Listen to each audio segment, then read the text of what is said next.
서단법인 지구촌 구호개발연대에서 재해와 재난을 예방하기 위해 세미나를 개최했습니다. 지구온난화 예방을 주제로 열린 세미나 내용 잠시 후 전합니다. 종교개혁 500주년을 맞이해 독일 관광청에서는 루터의 발자취를 만나볼 수 있는 관광 테마를 발표했습니다. 전 세계인들을 대상으로 한 다양한 행사 내용 현지 연결해 알아봅니다. 건강한 한국교회를 만나보는 교회 탐방 믿음의 행진.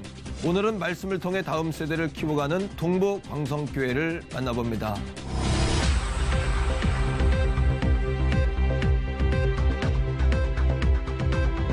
여러분 안녕하십니까? 도광록 목사입니다. 언론에서는 크게 주목하지 않았지만 지난주에는 나이지리아와 터키 그리고 이번 주에는 이집트에서 잇따라 테러가 발생했습니다. 특별히 이집트는 교회가 테러의 목표가 됐고 많은 사상자가 나왔는데요. 이제는 흔히 일어나는 테러라고 경각심마저 무뎌진 게 아닌가 하는 염려도 생깁니다. 평화를 지키는 일에 조금 더 예민해져야겠고요. 국제사회의 민첩한 대처도 요구됩니다. 첫 수도로 교계 뉴스부터 전해드립니다. 지구온난화 등 기후변화로 인해 세계 곳곳에서 태풍과 폭염, 한파 등 큰 피해가 발생하고 있는데요. 지구촌 구호개발연대는 지구온난화 예방을 주제로 세미나를 개최해 일상생활에서 온실가스를 줄일 수 있는 실천 방안을 함께 나눴습니다. 유성훈 기자가 보도합니다. 1970년대 후반 세계 과학자들이 지구온난화를 경고하고 2015년에는 세계 196개 나라가 파리기후 변화 협약에 서명했습니다. 협약에서는 이산화탄소와 온실가스의 방출을 제한해 지구온난화를 막아야 한다는 인식이 컸습니다. 지구온난화로 인해 태풍과 홍수, 폭염과 한파 등 세계적으로 이상기후 발생과 피해는 더욱 커져만 가고 있는 실정입니다. 지구촌 구호개발연대가 재해와 재난이 발생했을 때 구호뿐 아니라 미리 재난을 막을 수 있는 일을 함께 나누기 위해 세미나를 마련했습니다. 특히 세미나의 주제를 우리는 어떻게 대기 중 이산화탄소를 감축해 나갈 수 있을까로 정하고 누구나 온실가스를 줄일 수 있는 실천 방안을 공유하기로 했습니다. 지구촌 온실가스로 인해서 배출로 인해서 그 해수면이 상승하면은 인류가 몰살될 수도 있는 그런 이제 초대형 재난이 될 것입니다. 그래서 이 일을 미리 막는 것은 우리 개개인이 온실가스 배출을 줄이는 것이 굉장히 중요하다고 생각을 하고 서울대학교 환경대학원 윤순진 교수는 기후변화는 자연재난뿐 아니라 수많은 난민이 발생한다며 생존과 평화의 문제로 나타날 수 있는 기후변화에 대응하기 위해 시민인식과 실천, 교회의 역할이 중요하다고 전했습니다. 에너지기후정책연구소 이유진 박사도 우리나라의 기후변화 대응 정책은 매우 빈약하다며 서울시의 원전 하나 줄이기나 미니 태양광 발전기 설치 등 지자체 주도의 지역에너지 정책이 확산되어야 한다고 말했습니다. 또한 한국교회 환경연구소는 온실가스 감축을 위한 10대 실천 강령을 꼭 지켜줄 것을 당부했습니다. 버려지는 음식물로 생겨나는 온실가스 양도 많습니다. 한 사람들이 밥상을 차릴 때에 필요한 만큼 차리고 또 남김없이 먹음으로 인해서 온실가스를 배출을 줄이는 실천들이 있어야 할 텐데요. 특히 이 부분에 있어서는 수입산을 줄이는 실천 또 육식을 절제하는 실천이 중요하다는 생각을 해보게 됩니다. 지구온도를 상승시키는 온실가스 배출량이 세계 7위인 우리나라가 지속적인 온실가스 감축 운동을 통해 하나님이 창조하신 지구의 생태계를 살리는 출발점이 되길 기대합니다. C채널 뉴스 유성훈입니다. 이어서 그 밖의 교계 소식 전해드립니다. 안산제일교회가 지난 11일 고훈 목사 원로 추대 및 허요한 목사의 위임 예식을 가졌습니다. 서울 서남노회장 이혜성 목사의 인도로 진행된 예배에서는 명성교회 김삼환 원로 목사가 큰 은총의 사람이라는 제목으로 설교를 전했으며 포항중앙교회 서임중 원로 목사, 한소망교회 류영모 목사 등 교계 인사들이 참석해 고 목사의 노고를 격려했습니다. 한편 고훈 원로 목사는 이어진 위임식을 통해 허요한 목사를 안산제일교회 위임 목사로 선포하고 허 목사에게 교회 열쇠와 위임 목사표를 전달했습니다. 제29대 경기도 기독교 총연합회 대표회장 취임 예배가 지난 11일 영통 영락교회에서 열렸습니다. 기독교 한국침례회 증경총회장 오관성 목사가 지도자의 자제를 주제로 말씀을 전했습니다. 2부 취임식에서는 29대 대표회장 고흥식 목사에게 취임패와 경기총 기를 전달했습니다. 남경필 경기도지사가 축사하고 경기총 증경회장 이재창 목사 등이 격려사를 전했습니다. 고흥식 대표회장은 취임사에서 어떤 바람이 불어도 예수 그리스도의 뿌리로 이겨낼 것이라며 경기도 기독교 총연합회가 서로 하나 되어 경기도의 성시화를 위해 잘 감당하겠다고 강조했습니다. 대한선서공회에 따르면 올해 국내 성경 복음률이 지난해보다 9만 1,530억 원 줄어든 47만 5,757건이라고 밝혔습니다. 복음의 전함은 다음 달 29일까지 미국 뉴욕 타임스퀘어에 하나님은 사랑이라는 주제로 5개 광고를 진행합니다. 시각장애인 전문 예술단체인 세빛낮은 예술단은 지난 10일 세종문화회관에서 세빛 맹인 선교회 제8회 정기음악회를 개최했습니다. 월드비전과 함께하는 2016 박미선 이광기 스토리 콘서트 해피엔딩이 오늘 17일 고향 어울림누리 어울림극장에서 개최됩니다.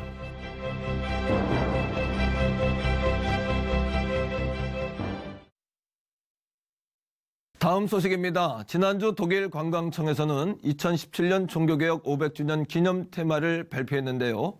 어떤 내용인지 자세한 소식 현지 연결해 알아봅니다. 베를린 비전교회 김현배 목사님 전화 연결돼 있습니다. 목사님 안녕하십니까? 네, 김현배 목사입니다. 네, 목사님. 한국에서도 종교개혁 500주년을 기념하는 다양한 행사가 올해부터 많이 열리고 있습니다. 독일에서도 마찬가지지요? 네, 독일에서는 이미 몇 년 전부터 종교개혁 500주년을 준비해 왔습니다. 종교개혁의 시작이었던 비텐베르그 성교회뿐만 아니라 루터와 관련된 여러 도시에서 몇 년에 걸친 보수 공사를 해왔는데 이번 해 거의 마무리하였고요. 독일 정부에서도 행사들을 준비하는 것 같습니다.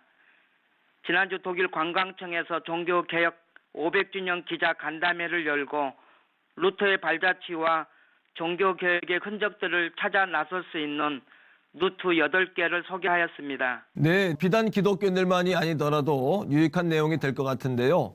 한간에는 다소 상업성이 짙다는 지적도 있는 것 같습니다.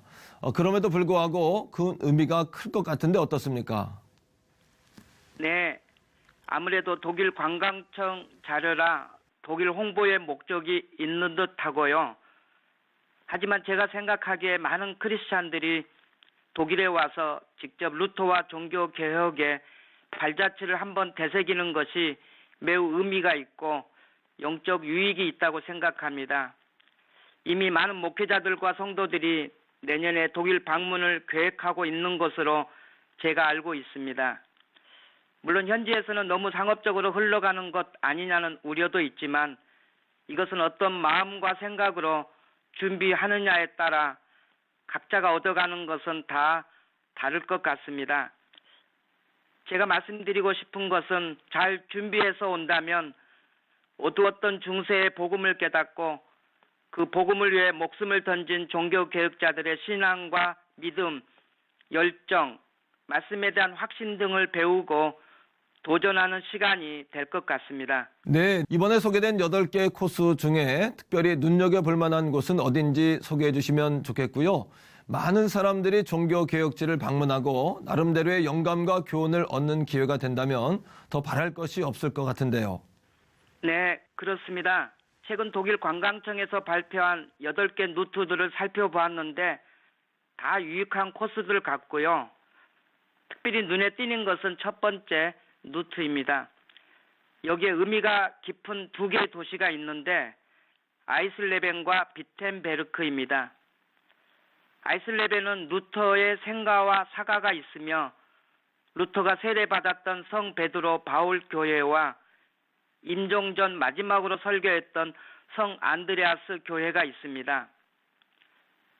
그리고 비텐베르크는 종교개혁사 박물관과 시교회, 루카스 크라나의 생가, 루터가 1517년 10월 31일 95개 항에 반박문을 내걸었던 비텐베르그 선교회와 그 교회 안에 루터 무덤이 있습니다. 또한 그 교회 앞에 정보센터가 있어 안내받을 수 있습니다. 개신교의 발상지 독일에서 루터의 종교개혁지 탐방을 통해서 신앙의 선배들의 삶도 되돌아보고 복음이 무엇인지 생각해보며 또 성경 말씀의 중요성이 얼마나 귀한지 다시 한번 생각해보는 기회가 될 것 같습니다. 네, 내년에 많은 분들이 종교개혁지를 방문하려고 계획을 세우고 계시는 것으로 압니다. 말씀하신 대로 이번 기회에 복음의 능력을 회복하는 계기가 되기를 바라겠습니다. 목사님, 말씀 감사합니다. 감사합니다.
건강한 한국교회를 만나보는 시간, 교회 탐방 믿음의 행진. 오늘은 동부강성교회 김옥원 목사님을 박여명 아나운서가 만나봤습니다.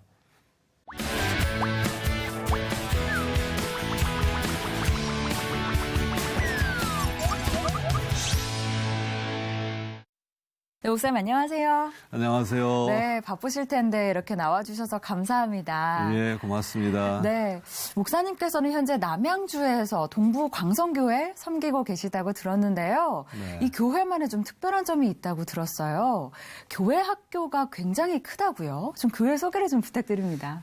저희 교회는 글쎄 뭐 특별하다기보다 네. 다른 교회들이 지금 교회 학교가 줄다 보니까 네. 작년 출석에 약 3분의 2 정도, 네. 약 주일날 한 1,200명 정도 네. 아이들이 지금 출석하고 있습니다. 네. 사실은 저희가 이 다음 세대의 부흥이 필요하다 이런 이야기들을 계속해서 해 나가고 있잖아요.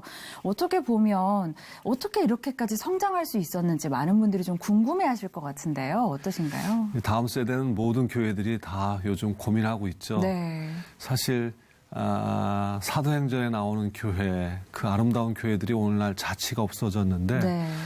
그 고민이 무엇인가, 원인이 무엇인가 확인해 보니까 두 가지더라고요. 하나는 교회가 영적인 힘을 잃어버렸고 네. 또 한 가지는 교회가 다음 세대들을 키우지 못한 것이 오늘날 그 사도행전의 그 아름다운 교회가 네. 이제 사라져 버렸고 네. 또 유럽 교회가 그 모습을 보여주고 있고 네.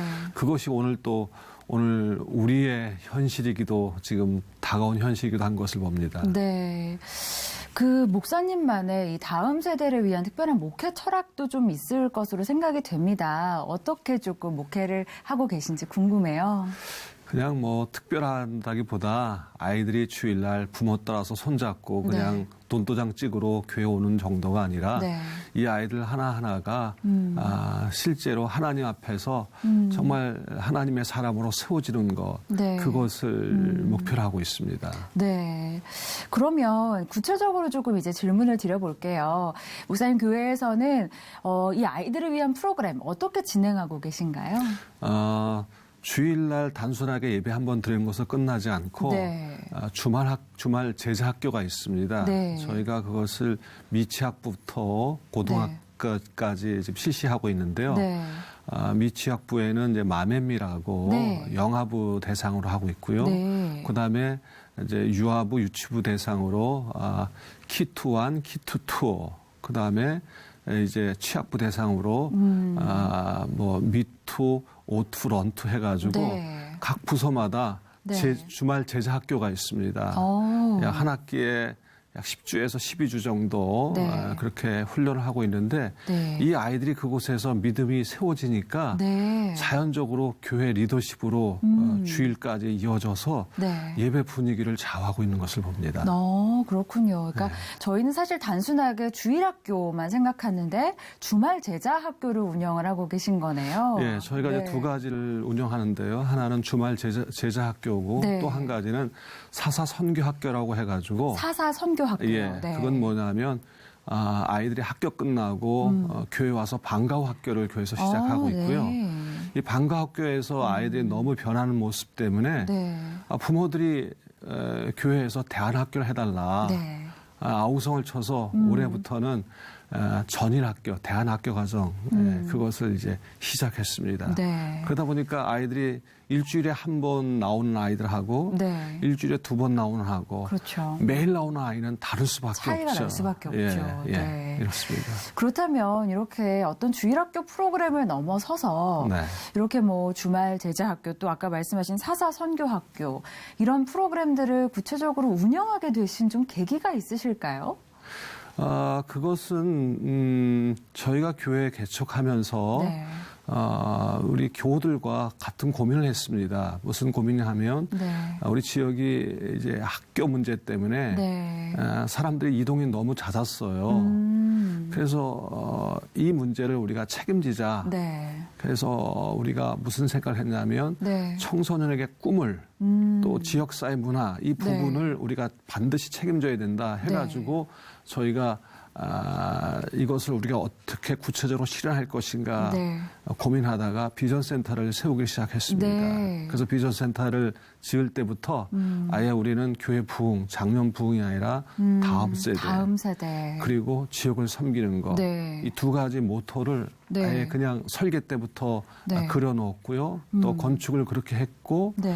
또 이제 건축이 마쳐진 다음에도 계속해서 그것을 추진한 결과 네. 오늘의 이제 저희 교회가 서 있습니다. 네.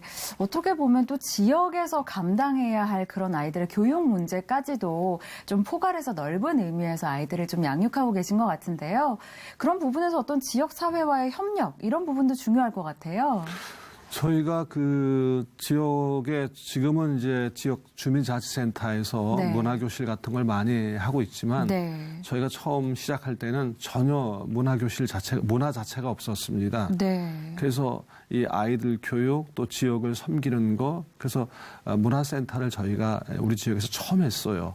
그러다 보니까 지역 주민들이 너무너무 네. 고마워하고 네. 믿지 않은 가정에서도 아이들을 그냥 교회로 보내는 거예요. 네. 그래서 저희가 그 또 부모들이 또 자기네들도 와서 지역 문화교실 와서 수강하다가 교회에서 뭐 여름 성경 학교를 한다. 네. 그럼 아이들 막 보내는 거예요. 또 적극적으로 또 보내주시고. 네. 그래서 네. 그러다 보니까 여름 성경 학교 때 보면은 평상시보다도 훨씬 더 많이 아이들이 그렇군요. 와요. 네.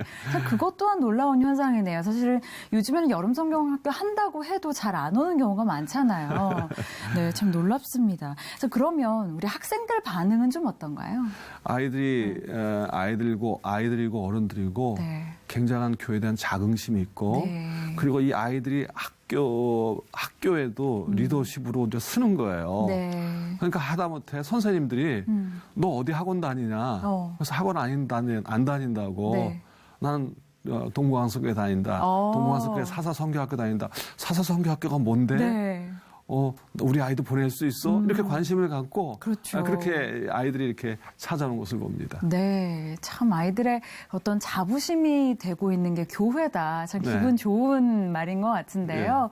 무엇보다 부모님들도 좀 관심이 많으실 것 같습니다. 다음 세대의 어떤 변화를 위해서는 무엇보다 이 기성세대의 변화도 필요한데요. 네. 별도의 프로그램이 있나요? 저희가 참 중요한 거 지적해 주셨는데요. 네. 아이들 교육은 사실 부모가 많이 좌우하는 것을 봅니다. 네. 그래서 부모 신앙 교육을 굉장히 강조하고 있습니다. 네. 그래서 저희가 하이맘이라고 부모들을 위한 이제 교육 과정이 있고요. 네. 그러니까 주말 제자 학교식으로 주간에 네. 부모들을 위한 교육 과정이 있습니다. 네. 1년에 한 2차례씩.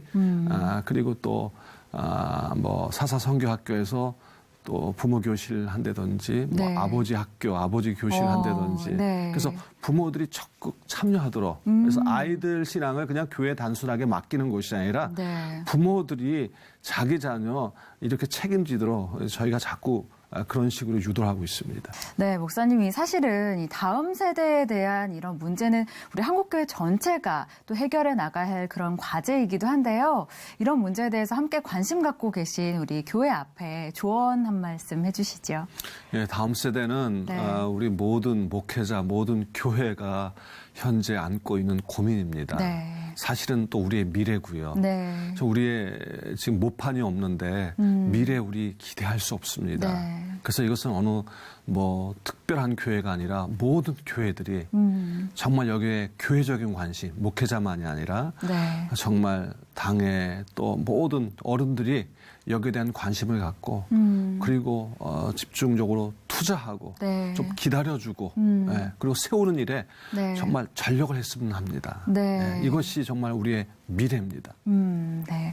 그러니까 사실은 우리가 심지 않으면 거둘 수 없다라는 네, 그런 말이 그렇죠. 있듯이 정말 다음 세대를 위해서 계속해서 저희가 투자하고 기도하고 그런 과정들이 필요할 것 같다라는 네. 그런 생각이 듭니다. 자, 목사님 또 개인적으로 갖고 계신 비전과 또 기도 제목 있으실 텐데요. 함께 좀 나눠주시면 저희도 함께 기도하도록 하겠습니다. 네, 뭐 좀 전과 마찬가지인데요. 이 한국교회 미래는 결국에는 우리 다음 세대에 있다고 봅니다. 근데 이것이 프로그램이 아닙니다. 이것은 영적인 사역입니다. 우리가 미전도 종족을 위해서 해외에 지금 선교를 나가는데 네. 사실 지금 우리 한국의 미전도 종족이 다음 세대입니다. 네. 교회 안 가본 아이들이 너무 많습니다. 미션 스쿨 가봐도 네. 한 반 35명 중에 교회 다니는 애들 몇 명 있나 손들어 보면은 10명이 채 없습니다. 네. 5, 6명 정도. 정말 미전도 선교의 개념을 가지고 온 교회가 접근을 하되 정말 기도로 정말 눈물로 세워갔으면 하는 그런 마음입니다. 네. 오늘 참 귀한 말씀 많이 해주셨는데요. 모쪼록 우리 동부강성교회를 통해서 또 이 시대의 많은 교회들을 통해서 다음 한국 사회를 살릴 그런 많은 우리 지도자들이 또 탄생했으면 하는 그런 바람을 가져봅니다. 저희도 함께 기도하도록 하겠습니다, 목사님. 네, 오늘 예. 나와주셔서 감사합니다. 예, 감사합니다.